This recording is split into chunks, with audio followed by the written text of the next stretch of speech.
Bismillahirrahmanirrahim. Alhamdulillahirabbil alamin. Wassalatu wassalamu ala asyrafil anbiya'i wal mursalin Muhammadin wa ala alihi wa sahbihi ajma'in, amma ba'd.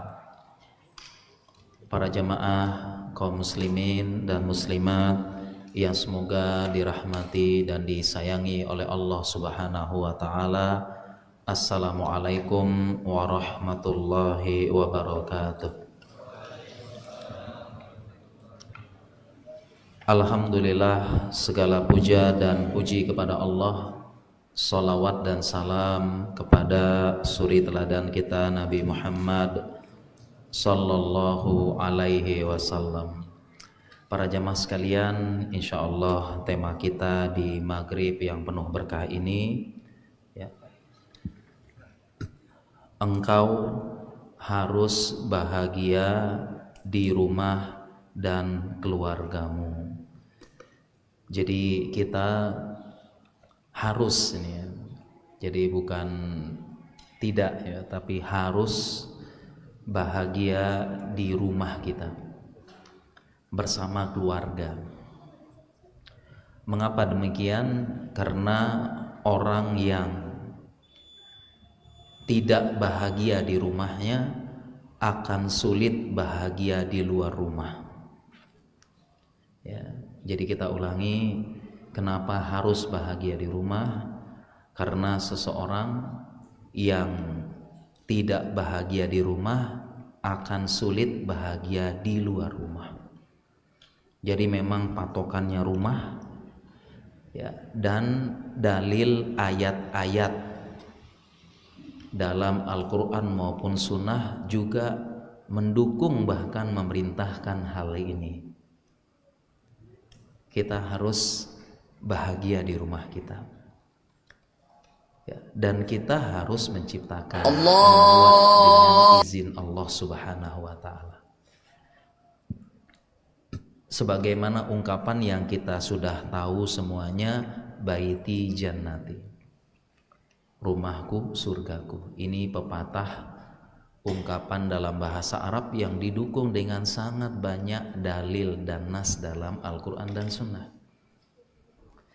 Jadi kalau kita ingin bahagia, sebagaimana ungkapan, ya, nihayatul hayah, al-agradul hayah as-sa'adah, tujuan dari kehidupan yang kita cari itu kebahagiaan. Jadi manusia melakukan berbagai macam aktivitas, kegiatan, tujuannya bahagia, semuanya. Apapun itu, apapun statusnya, siapapun itu, mereka melakukan sesuatu tujuannya untuk bahagia. Ada yang belajar untuk bahagia, ada yang ngaji untuk bahagia, ada yang jalan-jalan untuk bahagia, ada yang bekerja untuk bahagia. Bahkan kegiatan yang negatif, ya, merampok, mencuri, mereka ditanya, ya ini saya berharap bisa bahagia nanti. Merampok, mencuri, berzina, dia cari kebahagiaan. Apapun itu, tujuan manusia secara umum bahagia, hanya saja caranya beda-beda. Ya, makanya kalau kita bahas tentang bahagia lagi dalam Islam macam-macam.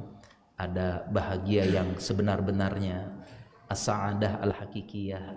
Ya, kemudian ada juga kebahagiaan, ya, al-ghurrah, sa'adah yang menipu, kebahagiaan yang menipu. Ya, ada juga kebahagiaan yang merupakan suatu penjauhan dari rahmat Allah yang disebut dengan istidraj. Macam-macam. Nah, sekarang kita mulai, kalau ingin bahagia, maka bahagia di rumah dulu. Di mana kita mulai bahagia? Bahagia di mana?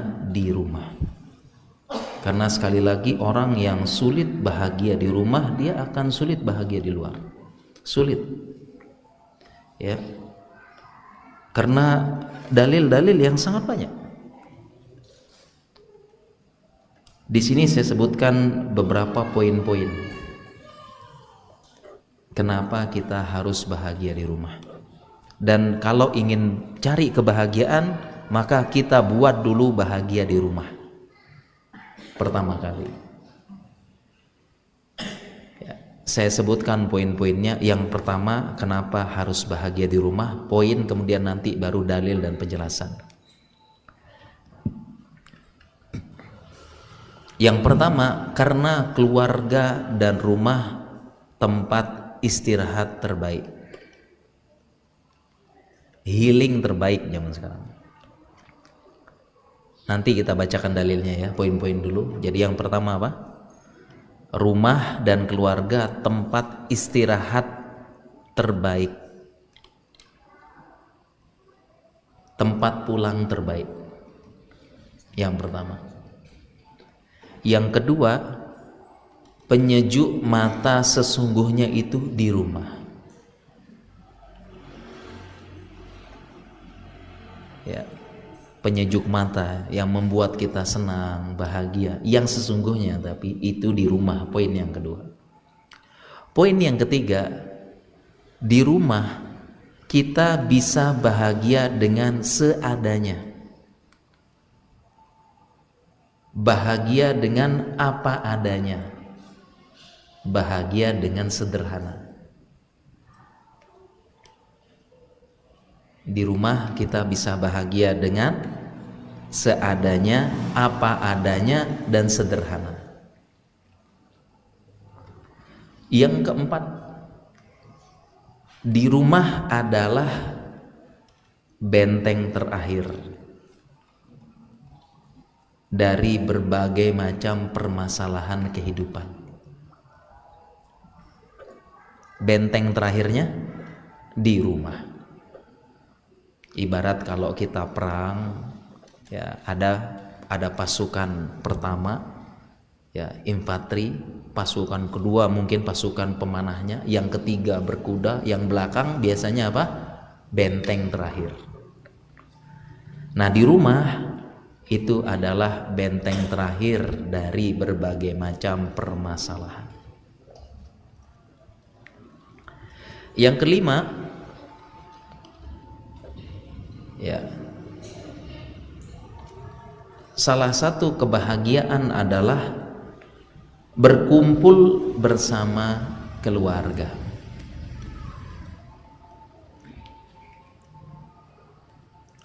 Berbeda dengan berkumpul dengan teman, sejawat, sahabat, teman kantor, teman ngaji. Nah, sekedar kumpul dengan keluarga tanpa ada acara, tanpa ada misi, tanpa ada musyawarah, itu udah bahagia. Ya, bisa dipahami jemaah ya. Jadi kalau ngumpul sama sahabat, ngumpul sama teman, ngumpul dengan teman kantor, ya bisa jadi kita seneng, bisa jadi nggak seneng. Kumpulnya juga biasanya harus ada acara, ada agenda, ada rapat dan sebagainya. Tapi kalau kumpul dengan keluarga, sekedar ngumpulnya aja udah seneng. Nggak usah pakai acara, pakai agenda, pakai apa yang dibicarakan nih. Sekedar ngumpulnya aja udah bahagia. Oleh karena itu di poin kelima ini Allah jadikan kebahagiaan ini menjadi kebahagiaan juga di surga. Makanya salah satu kebahagiaan di surga apa? Berkumpul bersama keluarga. Karena kaedahnya semua kebahagiaan di dunia ada kebahagiaan di surga. Ada. Semua kebahagiaan, kegembiraan di dunia ada di surga.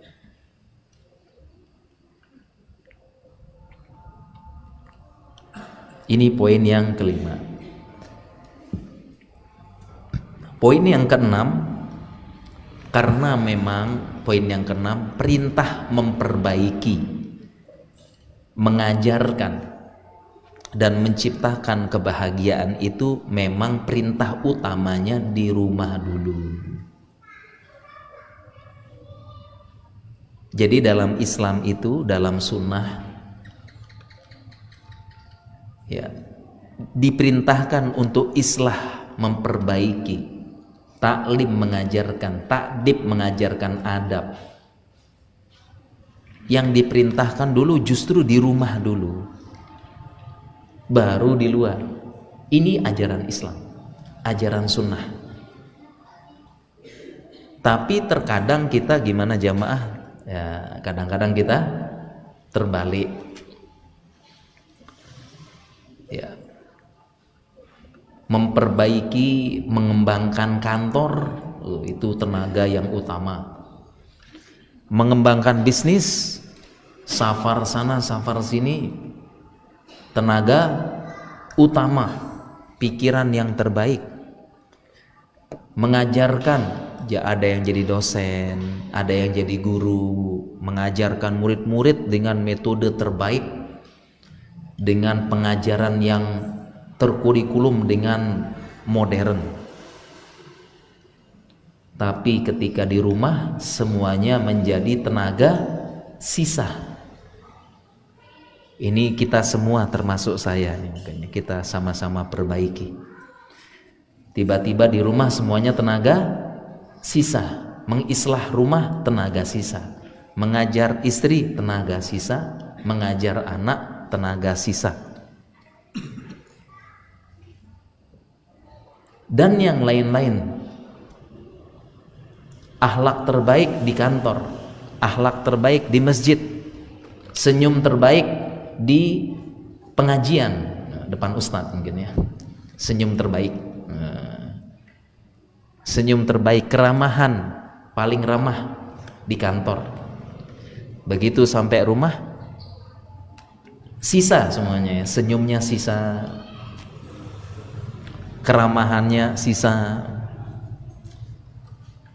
Padahal dalam Islam, nanti kita bacakan dalilnya, prioritas utama rumah dulu. Dalam Islam nih, dalam sunnah, dalil-dalil kita bacakan nanti. Ini kita perlu sama-sama memperbaiki.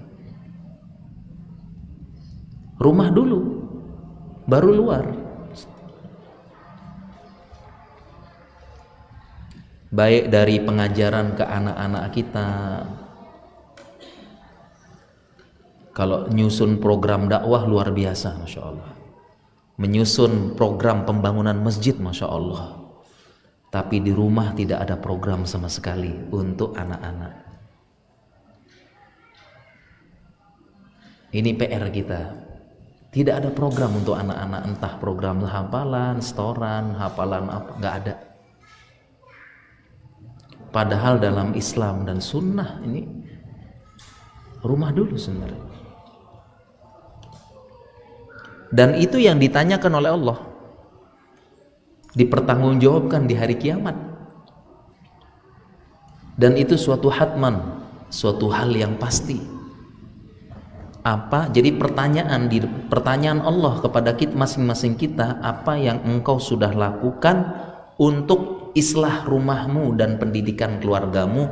Ini pertanyaan yang pasti Allah tanya kepada kita semua.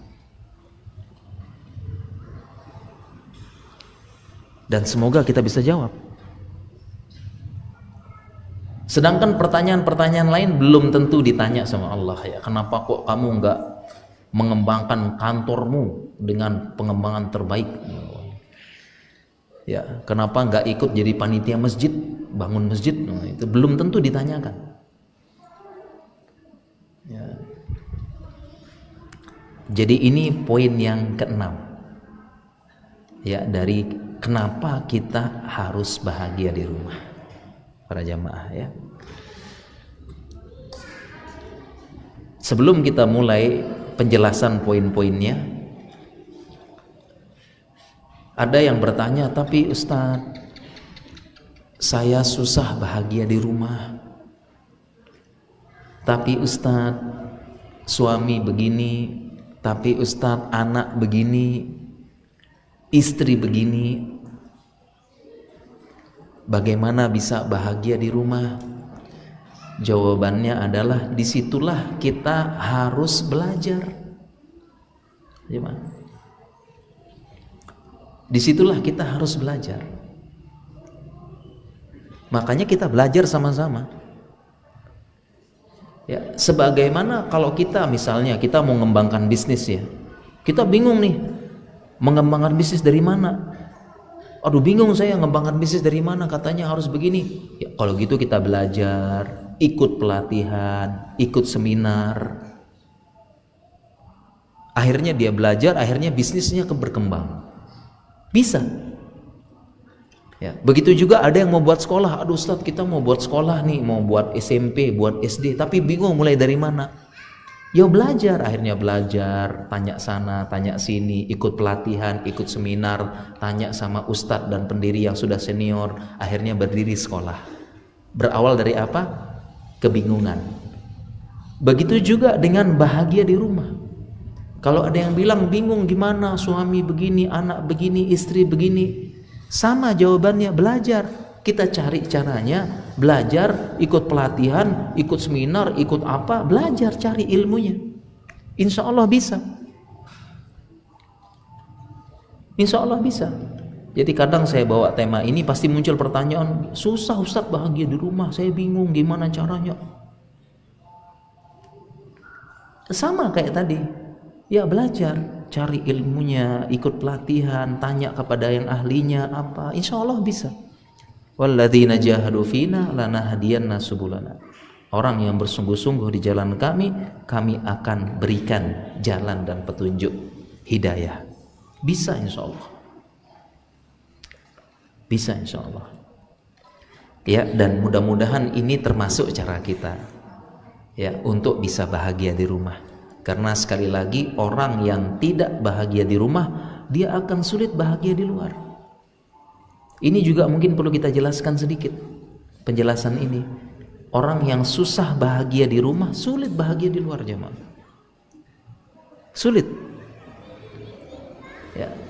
Bagaimana bisa bahagia di luar? Di luar sebentar aja bahagia di luar.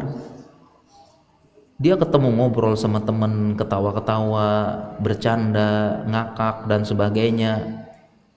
Dia cuma bahagia sebentar aja. Habis itu hatinya hampa. Makanya dia orang yang tidak bahagia di rumah, dia pindah-pindah. Sekarang ke rumah teman ini, sekarang ke sini, sekarang ke sini, dan itu menunjukkan nggak bahagia dan gelisah. Menunjukkan nggak bahagia, gelisah dia. Pindah-pindah, cari kebahagiaan sana sini. Sebentar ngumpul sama teman, sebentar ngumpul sama ini, sebentar ke sana, sebentar ke sini. Sampai rumah gelisah mau keluar. Cari kebahagiaan di luar. Justru ini bentuk tidak kebahagiaan ini. Belum lagi kalau kita berinteraksi sama orang, ya orang seperti ini kadang-kadang pakai topeng. Kesana dia senyum, kesana dia muji-muji, kesana dia mencela, kesana muji-muji lagi, mencela lagi, gibah sana, nggak bahagia jemaah. Ini bukti orang yang tidak bahagia di rumah sulit bahagia di luar. Nggak bisa, dia sulit. Sulit bahagia di luar. Itulah kenapa harus bahagia di rumah. Sekarang kita jelaskan poin per poin dan dalil-dalilnya. Poin pertama tadi apa para jamaah sekalian? Poin pertama, ya. Baik, poin pertama kenapa harus bahagia di rumah? Karena rumah dan keluarga adalah tempat istirahat terbaik, tempat kita pulang terbaik.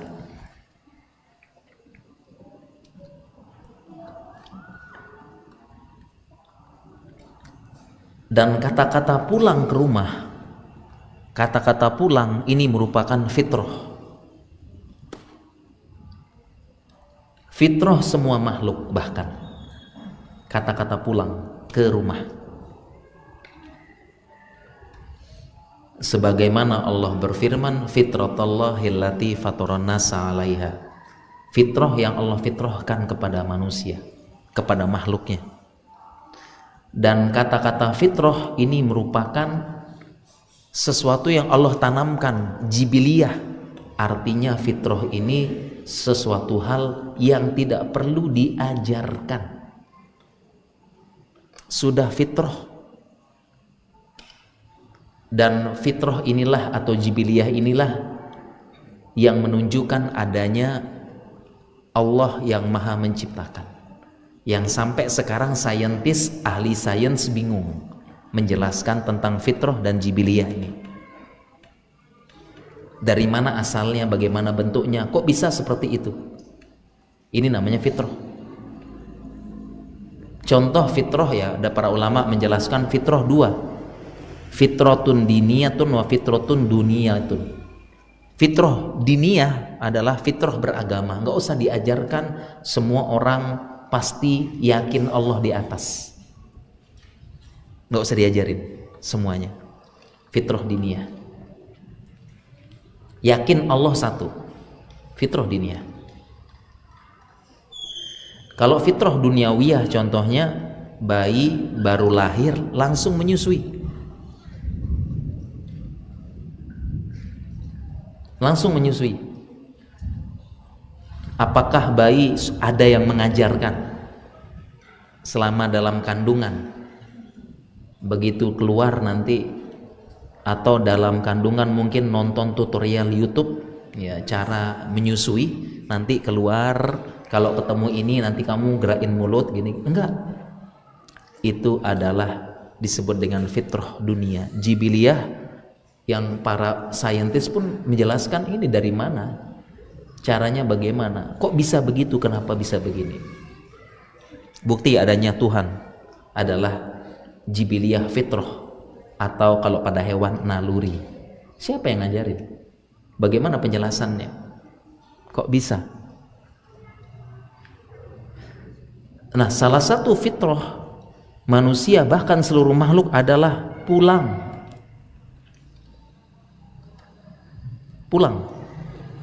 Pulang kemana? Pulang ke rumah. Seluruh makhluk, bahkan hewan pun pulang. Burung pulang ke sangkarnya, rusa pulang ke penangkarannya, semut pulang ke lubangnya. Sampai-sampai hewan pun fitrahnya pulang. Bahkan manusia, nah oleh karena itu manusia pun fitrahnya apa? Pulang. Dan ternyata manusia bukan hanya fitrah pulang, tapi fikihnya disuruh pulang.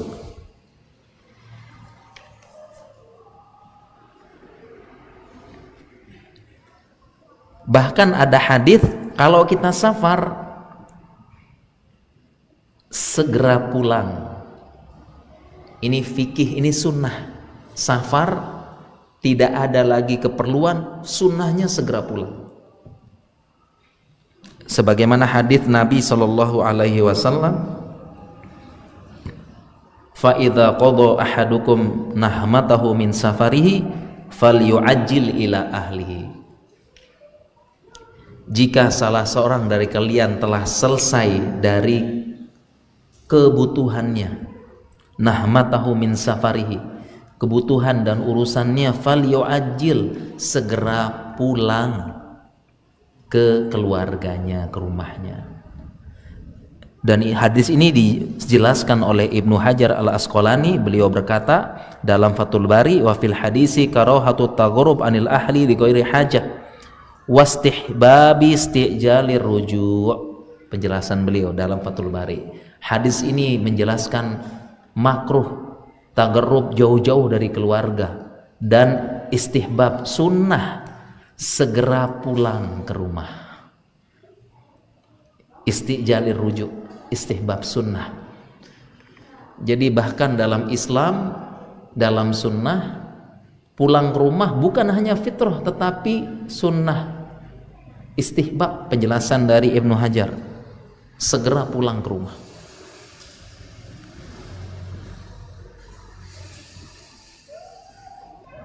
Ya, pulang ke rumah.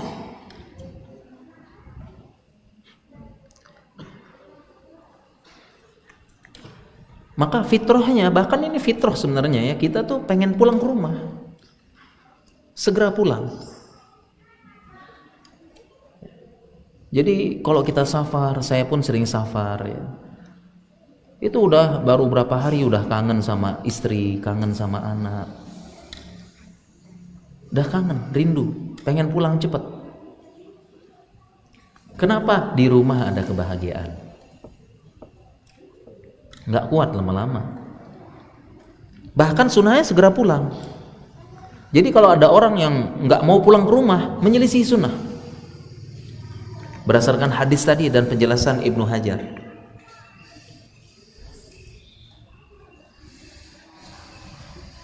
Jadi harus pulang. Dan di rumah pun tempat istirahat terbaik. Ya. Makanya di rumah itu kadang-kadang kita pulang-pulang ya, pakai kaos, pakai sarung, duduk-duduk, itu udah nyaman. Daripada pakai pakaian kebesaran di kantor. Maksudnya pakai pakaian dinas ya, pakai dasi, pakai jas. Mana lebih enak ya jemaah? Pakai kaos sama sarungan atau pakai dasi, pakai jas, pakai kemeja, dimasukin balem, mana lebih enak coba? Lebih enak kaos sarungan di rumah. Enak. Ibu-ibu tanya, mana lebih enak? Keluar pakai jubah, sebagian pakai kebaya, pakai sanggul, pakai ingat, atau dasteran di rumah? Coba tanya ibu-ibu. Lebih enak yang mana? Ya. Ini menunjukkan bahwasanya ya memang di rumah tempatnya bahagia jemaah. Fitrah dan memang perintahnya, sunnahnya. Nggak mau pulang ke rumah, ya tadi mukhalafatus sunnah. Itu ya tadi hadisnya. Nggak mau pulang. Nggak bahagia di rumah, pengen kemana? Ntar ngopi di sini, kafe di sana, makan di sini.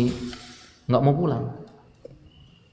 Ya ingat tadi ya lighairi hajah tadi ya, tanpa ada hajat. Tapi kalau di luarnya itu bisnis, ya kemudian rapat ngurus masjid, nah itu nggak apa-apa itu. Karena hadisnya tadi lighairi hajah, tanpa hajat penting. Ya kalau dia mah banyak urusan, masya Allah bermanfaat bagi umat, nggak apa-apa. Insya Allah. Ini alasan yang pertama.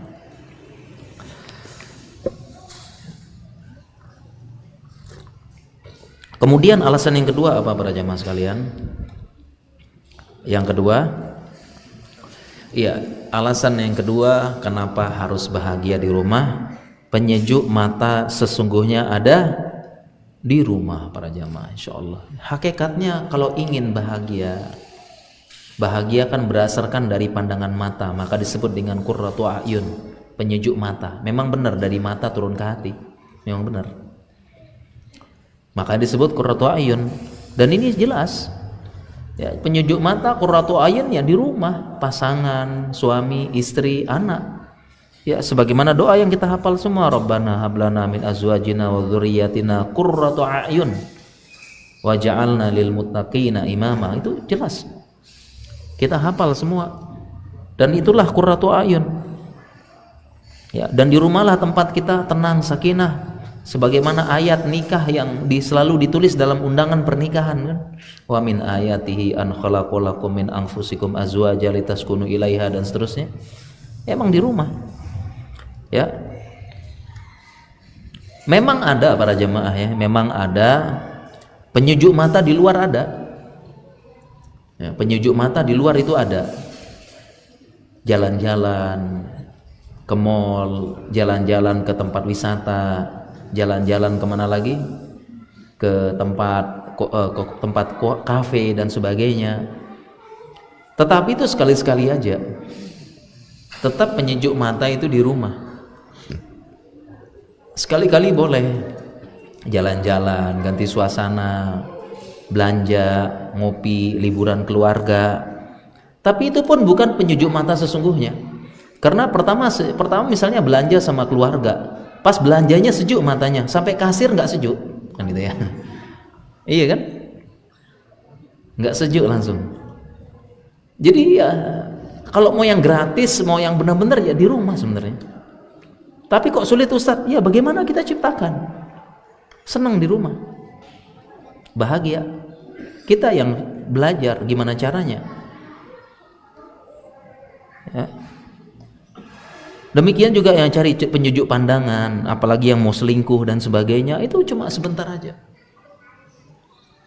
Nyari penyejuk pandangan dengan berzina, cuci mata, apa, itu cuma sebentar, habis itu gelisah. bukan penyejuk mata sesungguhnya. Ya, kan ya cuci mata katanya ya, ke mall kemana, ibu-ibu cuci mata ke mall lihat barang-barang, ya, ibu-ibunya lihat barang-barang, bapaknya lihat cuci mata. Tapi itu mendatangkan kegelisahan saja. Cuma sebentar, habis itu gelisah. Bukan yang sesungguhnya. Bukan yang sesungguhnya. Ya. Di rumah. Fa innal Nabi sallallahu alaihi wasallam bersabda, fa innal khairatu ma'ninatun wa inna syarra ribatun. Yang namanya kebaikan itulah tumaninah. Sedangkan keburukan itulah kegelisahan. Ya, kegelisahan ya. Kalau cari, apalagi mencari penyejuk mata yang tidak halal di luar, cuma sebentar sejuk, habis itu gelisah, habis itu gelisah, habis itu sebentar penyejuk matanya. Makanya penyejuk mata sesungguhnya di mana? Di rumah. Ini poin yang kedua. Poin yang ketiga, nampaknya sebentar lagi Isya ya, kita percepat nih poin penjelasan poin-poinnya ya.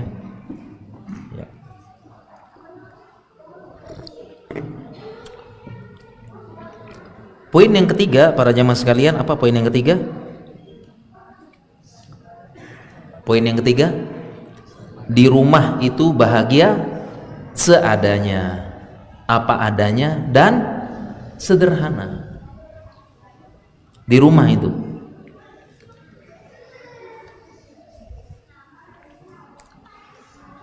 Ya.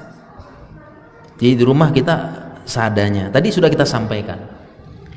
Contoh bahagia seadanya, apa adanya dan sederhana. Ya di rumah begitu. Ya kita pakai baju, kaos, pakai sarung, istirahat di rumah, itu paling nyaman. Ya, paling nyaman.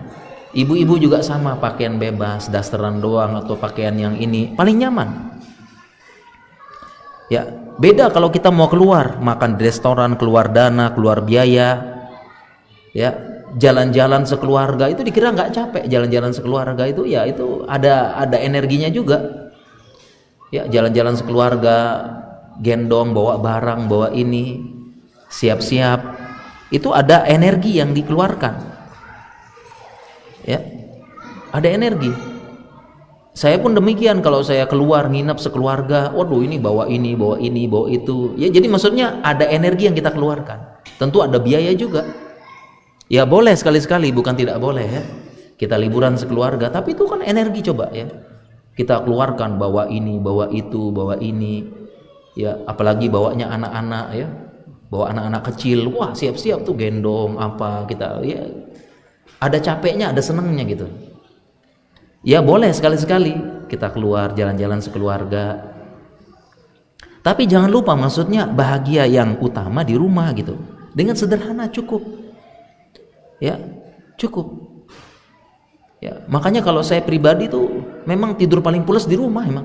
Kalau saya pribadi ya, ya enak tuh di rumah tidur. Pulas di rumah itu. Enak banget dah. Ya, tidur nyaman gitu. Itu di rumah kadang-kadang. Ya, bahkan ada satu fase di mana ini kalau saya sama istri itu kompak ya, alhamdulillah ya. Saya sama istri kompak. Ada satu hari di mana besok libur nih, mau kemana nih? Udah nggak usah kemana-mana, di rumah aja kita. Ya udah kita di rumah aja. Nggak keluar-keluar kita. Saya istri anak-anak nggak keluar-keluar. Di rumah aja. Di rumah pokoknya nyantai-nyantai, pesen makanan di rumah. Ya pesen makanan dari luar, makan di rumah, ngumpul di rumah, ngapain di rumah. Terus kita olahraga bareng di rumah. Di rumah. Nggak, jadi kita pernah saya sama istri mau ngapain besok libur, kemana nih? Di rumah aja. Nggak keluar-keluar sama anak-anak.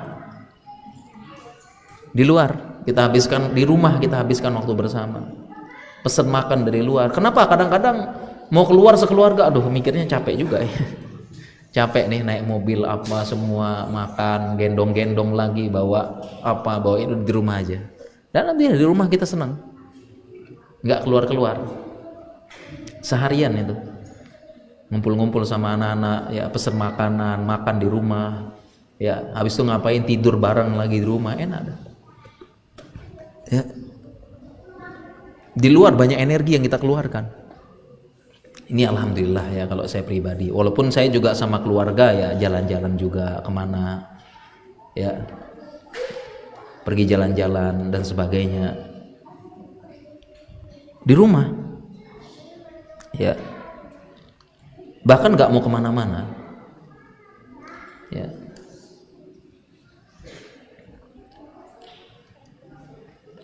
Bahkan saya pernah buat tulisan gitu ya tentang perempuan yang tinggal di rumah. Jadi kalau perempuan sudah nikah, sudah punya anak, fitrahnya suka di rumah gitu. Saya punya tulisannya, saya posting ya. Jadi wanita itu di rumah sudah punya anak, malas keluar-keluar katanya. Ternyata banyak yang komentar, iya ternyata mereka begitu. Kalau perempuan itu sudah punya anak, sudah nikah, punya anak, malas keluar. Keluar kalau penting-penting aja. Karena yang bagi perempuan nyaman itu di rumah. Kenapa kalau keluar? Iya kalau keluar perempuan tuh dia capek drama-drama, pakai topeng ya, basa-basi, capek katanya dia. Mending di rumah aja katanya. Malas keluar-keluar kalau nggak penting-penting. Keluar pun kalau diajakin suami, lebih enak di rumah. Sama anak makan, ngurus ini ngurus itu ya, belanja dari rumah dan sebagainya. Jadi malas keluar katanya, lebih enak di rumah, lebih bahagia di rumah. Karena kalau udah keluar itu ribet katanya ya, siapin energi untuk untuk ngobrol-ngobrol sama ibu-ibu katanya ya. Kadang saya pakai, nanti ketemu ibu ini saya pakai topeng ini, ketemu ibu ini saya pakai topeng ini katanya, gitu sih katanya ya, Allah alam ya. Ya jadi harus ada ekspresi yang dipaksakan katanya kalau ketemu orang, males katanya. Nggak tahu bener apa enggak ya, itu ceritanya ibu-ibu bahagia di rumah katanya ya. Tapi ini itulah fitrah, tapi fitrah apalagi seorang perempuan fitrah. Makanya memang perintah dalam Al-Quran untuk poin 3 ini, dalilnya itu perintah dalam Al-Quran agar menempatkan keluarga di rumah, sebagaimana firman Allah dalam surat At-Talaq, askinuhunna min haitsu tsakantum min wujdikum wala tudarruhunna litudayyiqu alaihin. Askinuhunna min haitsu tsakantum, maka tempatkanlah istrimu di mana kamu tempat tinggal. Memerintahkan supaya menempatkan, kasih rumah, tinggalkan dia di situ. Ya, setelah engkau tinggalkan, la tudarruhunna, jangan kasih jangan kasih bahaya. Litudayyiqu alaihin, supaya mereka merasa sempit. Jadi ini perintah dalam Al-Quran untuk poin yang ketiga ini. Ya, tempatkanlah di mana engkau tinggal, kasih tempat tinggal, buat dia nyaman, jangan bahayakan dan jangan buat sempit hatinya. Itu perintah supaya menempatkan istri di rumah dan supaya dia bahagia. Kita pun menciptakan kebahagiaan itu dengan izin Allah. Makanya kalau ada istri yang sedih terus berdasarkan ayat ini, dia tanya sama suaminya, "Bang, ini rumah tinggal atau rumah duka, Bang? Kok sedih terus? Rumah duka atau rumah tinggal?" Ya, sudah azan? Oh belum? Ya. Kemudian kita lanjut, ya. Ya.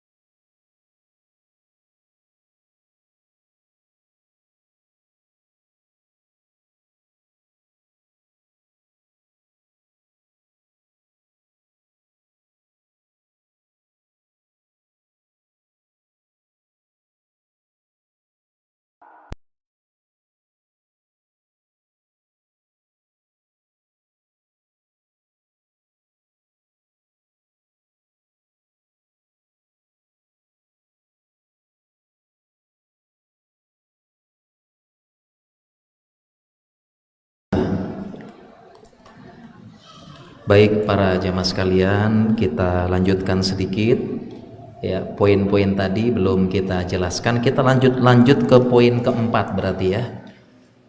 Sambil menunggu iqomat kita lanjut. Poin yang keempat apa para jemaah? Poin keempat adalah rumah adalah benteng terakhir dari semua permasalahan yang kita hadapi, maka rumah adalah benteng terakhir. Ya, jadi begitu banyak namanya dunia, namanya kehidupan dunia pasti banyak masalah para jemaah. Ada masalah, muskilah, beban-beban hidup pasti ada, dan semua kasih kita akan mendapati, siapapun itu, kaya, miskin, tua, muda, jamaah, ustadz juga banyak masalahnya jemaah ya. Jangan salah, jangan sangka ustadz juga gitu nggak punya masalah beban hidup apa ya. Ya, ustadz juga ada ya, mikirin jamaah, mikirin ini ya, di tahzir, di tabdi gitu, ada juga masalahnya ya. Bagi semuanya kita ada masalah. Nah, ternyata para jamaah sekalian, kalau ada masalah kadang kita bisa selesaikan sendiri, kadang tidak. Ada yang bisa kita selesaikan sendiri, ada yang tidak. Nah, ketika kita tidak bisa menyelesaikan masalah tersebut, kadang kita sharing kemana? Sharing ke teman, sharing ke sahabat. Ya, dan ternyata dari itu semua benteng terakhir adalah rumah. Keluarga kita, keluarga inti, ayah, ibu maupun pasangan. Jadi pasangan adalah benteng terakhir dari semua permasalahan.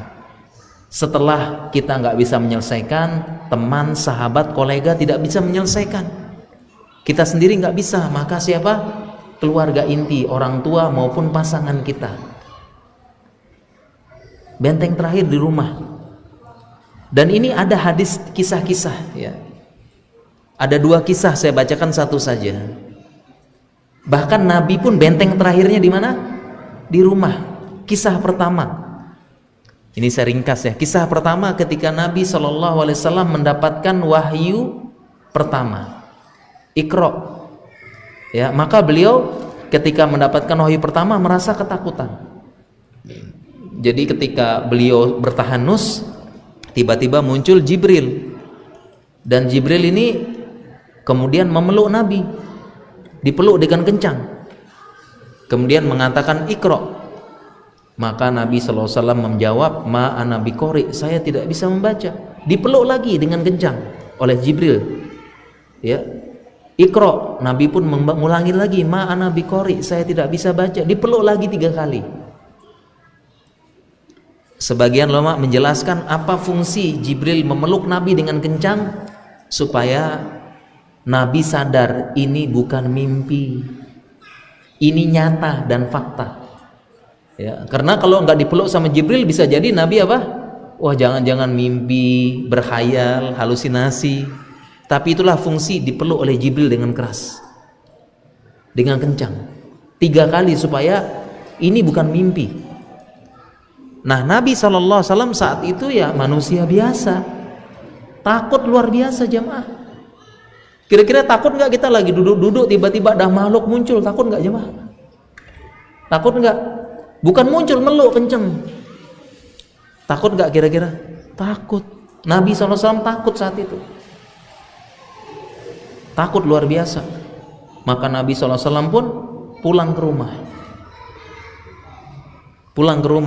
Dan benteng terakhirnya Khadijah. Dan Khadijah pun sebaik-baik benteng ya, dia menghibur Nabi. Kalla abshir fawallahi la yuhziqallahu abadan. Ya, sekali-kali tidak, bergembiralah wahai suamiku, la yuhziqallahu abadan. Allah tidak akan menghinakan orang seperti kamu. Allah tidak akan menghinakan orang seperti kamu. Jadi Khadijah ya menghibur Nabi ya. Kemudian Khadijah menyebut kebaikan-kebaikan Nabi ya, fa wallahi innaka latasilur rahim wa tasduqul hadis wa tahmilul kalla wa taqsibul ma'dum wa tuqrid dhaif wa tu'inu ala nawaibil haq. Demi Allah, engkau itu orang yang menyambung silaturahmi, jujur, membantu orang yang tidak bisa mandiri, menolong orang miskin, memuliakan tamu, menolong orang yang terkena musibah. Allah tidak akan menghinakan orang seperti kamu. Khadijah memang cerdas. Jadi dalam ilmu psikologi, kalau orang sedang ngedrop, depresi berat, maka kita sebutkan prestasi-prestasinya. Ini nggak apa-apa. Ini kaidah psikologi. Kaidah psikologi, ada orang ngedrop, depresi, maka kita sebutkan prestasi-prestasinya, nggak apa-apa. Khadijah paham, maka disebutkan prestasinya Nabi. Ya, begini, masya Allah, bagus. Benteng terakhir. Ya, demikian juga satu lagi kisah, biar mantep nih.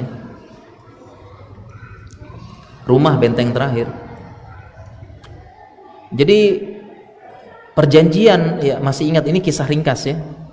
Perjanjian Hudaybiyah ya, para jamaah tahu ya perjanjian Hudaybiyah. Salah satu isi perjanjian Hudaybiyah, intinya secara zahir isi perjanjian Hudaybiyah merugikan kaum muslimin. Salah satunya apa? Nabi dan para sahabat saat itu tidak boleh melaksanakan apa? Umroh. Harus balik ke Madinah. Umrohnya tahun depan. Nah, keputusan inilah yang membuat para sahabat apa? Sedih. Sahabat sedih, mereka sudah pakai pakaian ihram, sudah bawa hadiu, dan para sahabat sudah kangen luar biasa dengan Ka'bah. Sahabat udah kangen. Para sahabat Abu Bakar, Umar, dan Utsman, mereka sejak kecil sudah tumbuh depan Ka'bah. Mereka sejak kecil sudah tumbuh depan Ka'bah, tiap hari lihat Ka'bah. Kemudian terpisah sekian tahun. Kemudian Ka'bah di depan mata, tiba-tiba perjanjiannya tidak boleh. Mereka sangat sedih. Tumbuh depan Ka'bah, kita aja ya. Dan orang yang hatinya terpaut dengan Ka'bah itu berkat doa Nabi Ibrahim. Faja'al afidatan nasi tahwi ilaihim. Jadi ya Allah, jadikanlah hati manusia cenderung dengan Ka'bah. Makanya semua orang yang pernah ketemu dengan Ka'bah rindu, kangen. Coba aja tanya yang umroh sama haji, kangen sama Ka'bah, rindu. Berkat doa Nabi Ibrahim. Nah, ini para sahabat dari kecil di Ka'bah, depan Ka'bah. Tiba-tiba mereka tidak boleh umroh, padahal Ka'bah depan mata. Hudaybiyah udah dekat sama Mekah. Tiba-tiba tidak boleh apa? Umroh. Maka perintah fikih umroh sama haji, ya, barang siapa yang terhalang dari perjalanan, maka famastaisara minal hadir, fa in uhsirtum famastaisara minal hadir. Barang siapa yang terhalangi umroh sama haji, maka dia langsung tahallul di tempat. Tahallul di tempat. Maka Nabi SAW pun memerintahkan apa? Para sahabatnya, wahai sahabatku, sesuai isi perjanjian, maka kita tahallul. Wahluku ru'usakum ya wanharu hadiyakum.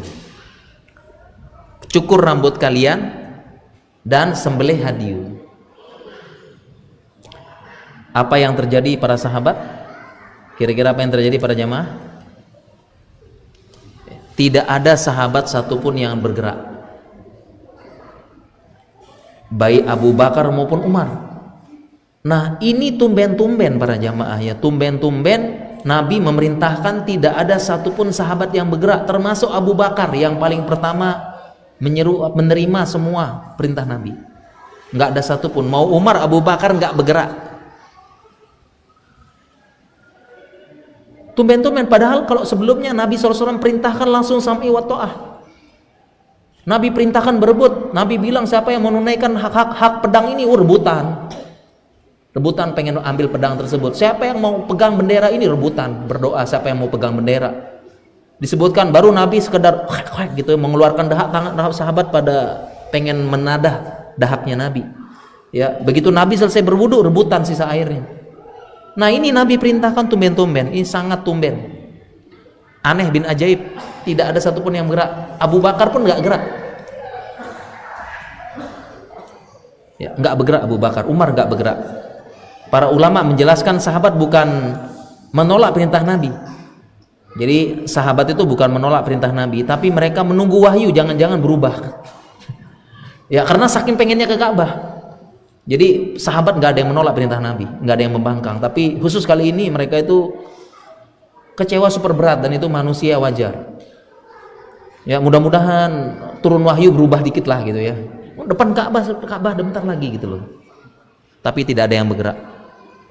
Dan Nabi sebagai manusia pun juga sedih. Kalau sudah kayak begini, kemana Nabi? Kemana? Iya, pulang. Benteng terakhir. Nabi SAW benteng terakhir. Siapa? Ya saat itu istrinya Ummu Salamah. Ummu Salamah, benteng terakhir. Sama kayak tadi Khadijah, pasangan benteng terakhir. Maka Ummu Salamah juga istri yang cerdas. Ummu Salamah bilang, wahai Nabi, ya Nabi Allah, ya Rasulullah, inhar hadyak wahlik ra'sak fala tukallimanna minhum ahada. Wahai Nabi, kamu keluar sekarang, ya, sembelih hadiumu, potong rambutmu, jangan ngomong sama siapapun. Perintah apa? Nasihat dari Ummu Salamah. Maka Nabi keluar, kemudian Nabi sembelih, Nabi cukur rambut sendiri, barulah sahabat tersadarkan. Sahabat tersadarkan baru, kok bisa mereka memperlakukan Nabi seperti itu? Bisa-bisanya kok mereka membuat Nabi begitu? Baru sadar mereka. Setelah lihat Nabi nyembelih sendiri, cukur sendiri, baru mereka tersentak, sadar, Nabi kok digituin, ya, dibiarin sendiri gitu loh. Tersedar. Akhirnya mereka tiba-tiba langsung sadar, rame-rame sembelih, langsung saling menyembelih, saling cukur rambut, sampai-sampai yang mengisahkan hadis ini seolah-olah sahabat tuh pengen gorok satu sama lain karena saking pegang kepala gitu, sini gitu ya. Ini saling narik-narik kepala, sini saya cukur. Jadi pemandangannya pengen saling gorok kayaknya. Itu apa namanya, rawinya menceritakan gitu, saking semangatnya karena mereka tersadar, merasa bersalah memperlakukan Nabi kayak gitu. Nabi kok digituin gitu loh. Akhirnya mereka sadar, ya, Nabi kok digituin, tersentak semuanya. Contoh ya, ini poin keempat. Poin kelima, bagaimana jemaah, kita percepat ya. Kenapa? Karena kenikmatan berkumpul bersama keluarga. Jadi di rumah itu sekedar kumpul doang udah bahagia, nggak pakai acara, nggak pakai agenda, nggak pakai rapat, ngumpul aja udah bahagia. Makanya itu menjadi nikmat berkumpul di surga bersama keluarga. Ya, dalilnya jannatu adn yadkhulunaha wa man sholaha min abaihim wa azwajihim wa dzurriyyatihim. Surga Aden yang akan masuk di dalamnya bersama bapak-bapaknya, istri-istrinya dan anak keturunannya. Ya, intinya kumpul, bahagia insyaallah. Bahagia ngumpul sama anak istri itu bahagia banget, masya Allah. Ya, walaupun tanpa agenda, tanpa acara, tanpa rapat, tanpa apa dan sebagainya. Ya, kemudian yang keenam, apa terakhir? Perintah memperbaiki, islah, mengajarkan siapa dulu? Keluarga dulu, baru yang lain. Dan ini dalilnya adalah firman Allah. Allah berfirman, ya ini kita ringkas satu dalil aja ya. Dalilnya adalah firman Allah, wa anzir ashiratakal aqrabin, dan berikanlah peringatan, berdakwahlah, perbaikilah dulu. Ini perintah Allah dalam Al-Quran. Jadi kalau kita memperbaiki, mendakwah, ya, amar ma'ruf nahi mungkar, islah, adalah ashiratakal aqrabin, keluarga kita terdekat dulu, baru yang jauh-jauh. Ya, kadang-kadang kita terbalik ya, dakwah sana, dakwah sini, di rumah nggak ada dakwah, program sana, program sini, di rumah nggak ada program. Ya, di luar tenaga power, di rumah semua sisa. Nah, padahal diperintahkan keluarga dulu, baru yang lain. Ini satu dalil saja, dan masih ada dalil-dalil yang lain, tapi karena keterbatasan waktu para jamaah sekalian, kita cukupkan materi kita. Ya, tadi ada 6 poin berserta dalil-dalilnya, alasan kenapa kita harus bahagia di rumah kita. Dan semoga Allah Subhanahu wa taala membuat kita bahagia di rumah, memperbaiki keluarga kita, pasangan kita, anak kita, dan bahagian di rumah bersambung menjadi kebahagiaan di akhirat, berkumpul bersama keluarga lagi di surga Allah yang tertinggi. Kita akhiri, subhanakallahumma wa bihamdika asyhadu an la ilaha illa anta astaghfiruka wa atubu ilaik. Wassalamualaikum warahmatullahi wabarakatuh.